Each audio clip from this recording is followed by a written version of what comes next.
Welcome back, everybody. Thank you for watching another video. Tonight we're going to have a look at a pair of absolutely classic buck knives that have been upgraded as a response to customer requests. These are the Model 110 and 12 Slim Heritage Elites.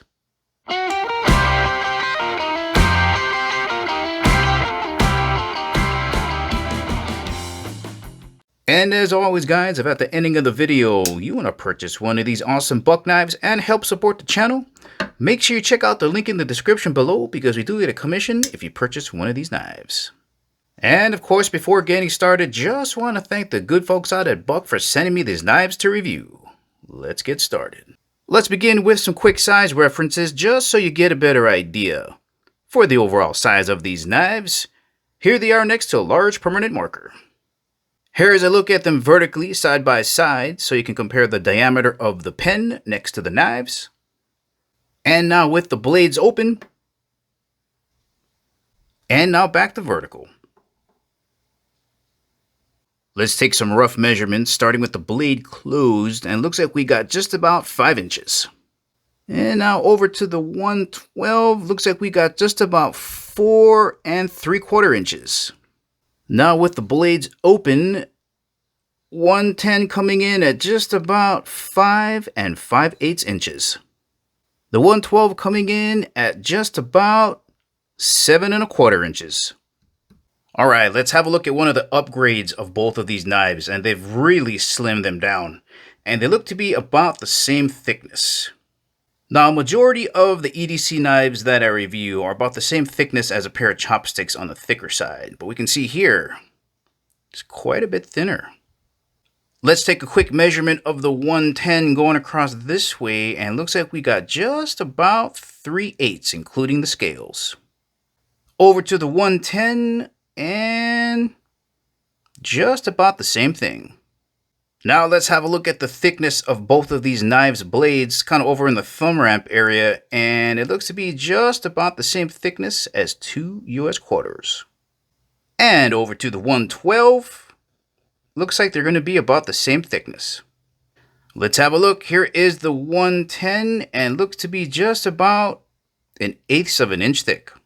And now the 112 should be the same. Yep, just about 1/8 of an inch. Alright, let's get these guys on the scale so you know how much weight you're going to be carrying around. 110 coming in at about 5.4 ounces. And if you're wondering what 5.4 ounces might feel like in your pocket, well, if you got some AA batteries around the house, weighs about as much as 6 of those and maybe 2 US quarters. Next up, the 112. Coming in at 4.6 ounces.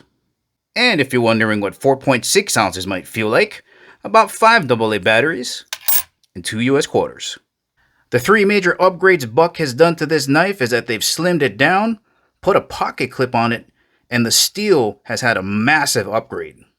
Both the 110 and the 112 are going to be available in both color variations. Here's a closer look at the ebony wood and the brass bolsters. Brass pins, classic coloring. And the nickel version also has the same ebony wood handles.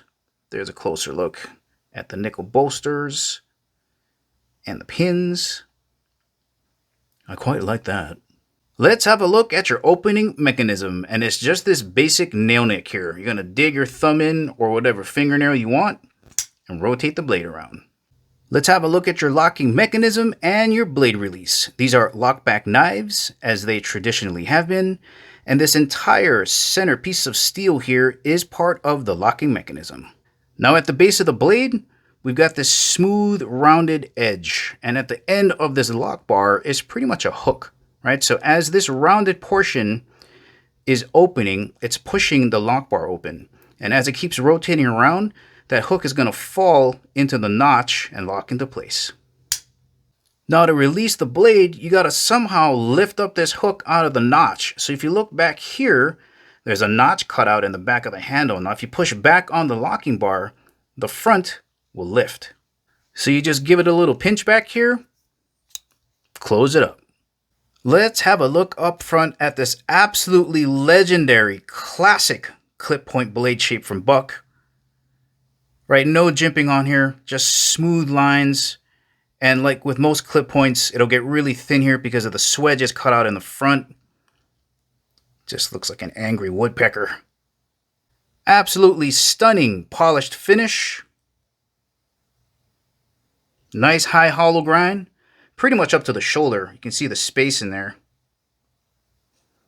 Yeah, they've thinned out that steel so you get a nice slicey cutting edge. And the massive upgrade that these knives have received is the blades are now made of magnet cut steel, and they've been finished with their industry famous Boss heat treatment. Now, if you haven't heard of Magna Cut, what it's going to do for you is deliver the holy grail of knife steel, great corrosion resistance, awesome toughness, and really good edge retention. Now, if you haven't heard of powdered steel, all you gotta know is that it creates a more consistent grain structure with less voids, making it a lot more reliable. Here's a closer look at your pocket clip. Profile view there. It is not reversible to the other side, and of course this will be tip-up carry only. Here's a quick look at what this knife is going to look like when you jam it down in your pocket. Pretty much just disappears. Let's talk about the grip dynamics of both of these knives, right? What can you expect this knife to feel like when you pick it up? And maybe why you might want to buy one over the other. Now, first of all, both of these have very neutral grip, right? Just a slight curvature here. There's no finger grooves, slight arch on the bottom. It is a neutral grip. It's not going to force your fingers or hands into any position. And they got good weight, right? And it's good to have with a nice sharp edge. Very easy to maneuver this around.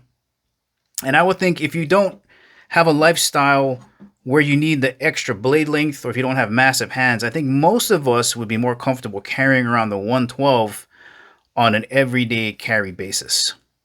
All right, let's try some slicing. Oh man, did you see that? That is so crazy, guys. That's got the sharpness and the smoothness of a high-end kitchen knife. Let's try it on some 550 paracord. Easy. Let's close it up with some cardboard.